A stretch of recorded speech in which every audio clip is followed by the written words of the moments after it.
बांग्लादेश के अंदर शेख हसीना साहिबा की सरकार के खात्मे के बाद पाकिस्तान और बांग्लादेश के ताल्लुकात तेजी के साथ इम्प्रूव हो रहे हैं।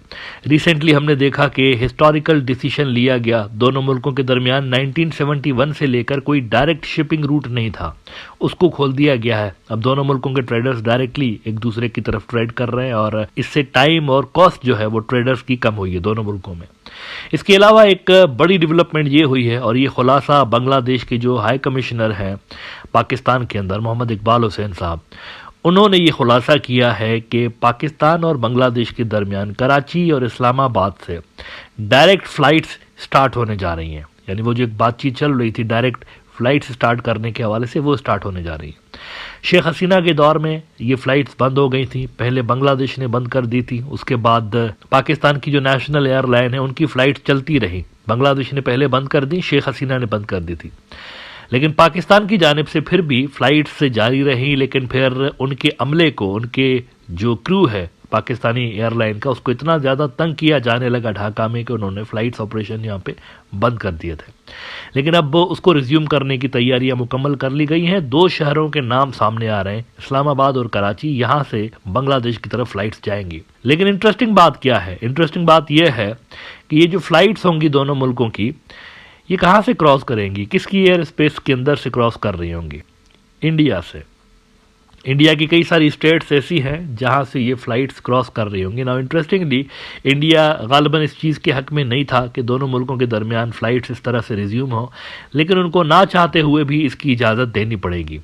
न्यूज़ 18 ने रिपोर्ट किया है कि direct Pakistan Bangladesh flights to fly over these Indian cities amid the strengthening bilateral relations between Pakistan and Bangladesh. The High Commissioner of Bangladesh in Pakistan has announced a plan to initiate direct flights between the two countries. According to the Express Tribune, Mohammad Iqbal Hussain stated in a press conference in Peshawar on Saturday that the flights would travel over several cities in India.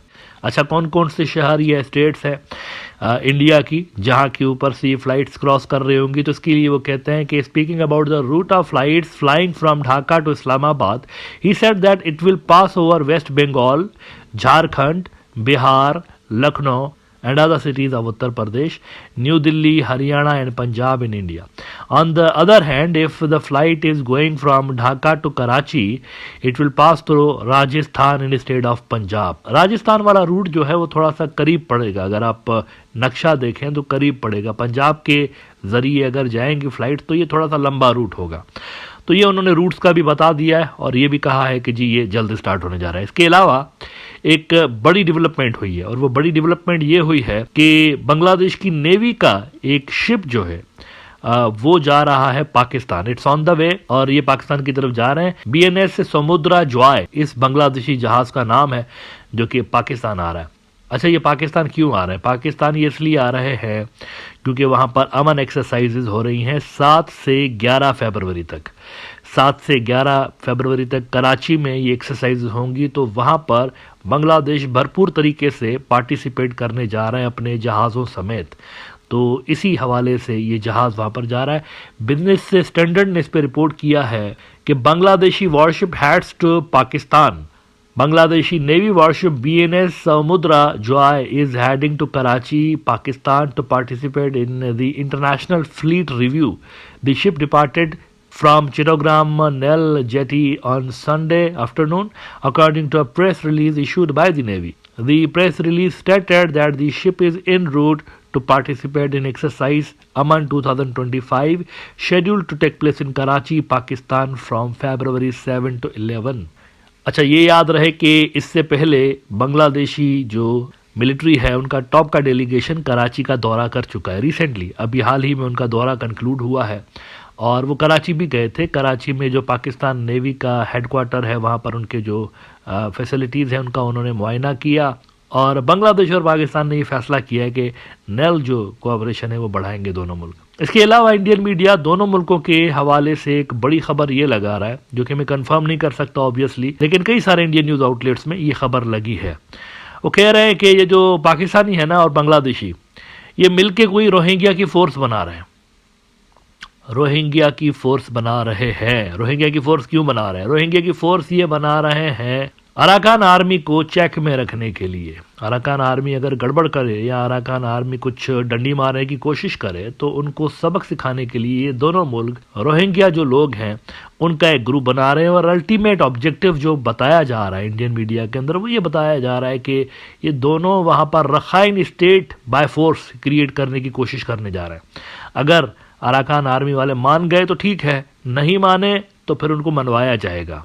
ये Indian media कह रहा, मनवाया जाएगा उनको और उनको कहा जाएगा कि भाई यहाँ पर ये जो इलाका है कम से कम बफर का इलाका, इसको छोड़ दीजिए, पीछे जाइए और यहाँ पर हमें एक रोहिंग्या का मुल्क बना के दीजिए। फर्स्ट पोस्ट ने रिपोर्ट किया है कि how Pakistan ISI is helping Rohingya armed groups to forge a united front in Bangladesh. बहुत सारे ग्रुप्स हैं रोहिंग्या के, वो कह रहे हैं कि ISI वाले जो हैं निंजा टर्टल्स ने इनको कहा है कि ये क्या तुम लोग अलग अलग लड़ रहे हो, इससे क्या होगा? अगर आप इम्पैक्ट डालना चाहते हो तो यू हैव टू यूनाइट और you have to unite and create a single force और फिर आप इनको जबरदस्त कर सकते हैं। वी विल हेल्प यू अगर आप ये ऑब्जेक्टिव हासिल करना चाहते हैं। ये इंडियन मीडिया इल्ज़ाम लगा रहा है। एज पर सोर्सेज, सूत्रों के अनुसार भाई Pakistan spy agency ISI was engaged in the paid work to convince the Rohingya armed groups in Bangladesh to collaborate for effective coordination in their campaign to recover their homeland in Myanmar. Sources in Cox's Bazar disclosed that Pakistan spy agency Inter-Services Intelligence was engaged in the sped work to convince the armed groups to collaborate for effective coordination in their campaign to recover their homeland in Myanmar.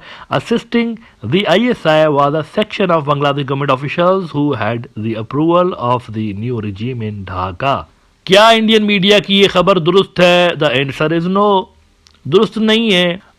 India की जो deep state है वो इस तरह की fake news इस वजह से अपनी मीडिया में फ्लॉट करवा रहे हैं क्योंकि अराकान आर्मी वाले इनकी बात नहीं सुन रहे। उन्होंने काफ़ी कोशिश की है अराकान आर्मी के करीब होने की, क्योंकि अराकान आर्मी वालों ने एक साइजेबल एरिया कैप्चर कर लिया है और वहाँ पर उनका जो रूल है वो मुस्तहकम हो चुका है, स्ट्रांग हो चुका है।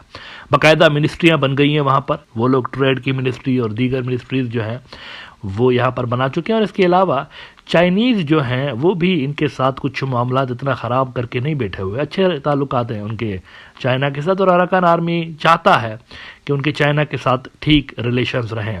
तो यहाँ पर इंडिया रेलेवेंट होने की कोशिश कर रहा है बेसिकली। अराकान आर्मी वालों के यहाँ उनकी दाल नहीं गल रही, तो एक मिसट्रस्ट क्रिएट करने के लिए बांग्लादेशी जो गवर्नमेंट है उनके और अराकान आर्मी वालों के दरमियान मिसट्रस्ट क्रिएट करने के लिए इस तरह की फेक न्यूज़ फैलाई जा रही है।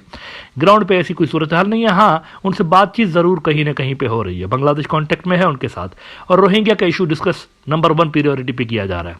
नंबर 1 जो प्रायोरिटी टॉक्स के अंदर वो रोहिंग्या का इशू है। अराकान आर्मी वालों के साथ वो बातचीत ज़रूर कर रहे हैं, लेकिन एज सच कोई मिलिट्री अलायंस नहीं बनाया जा रहा। It's not true.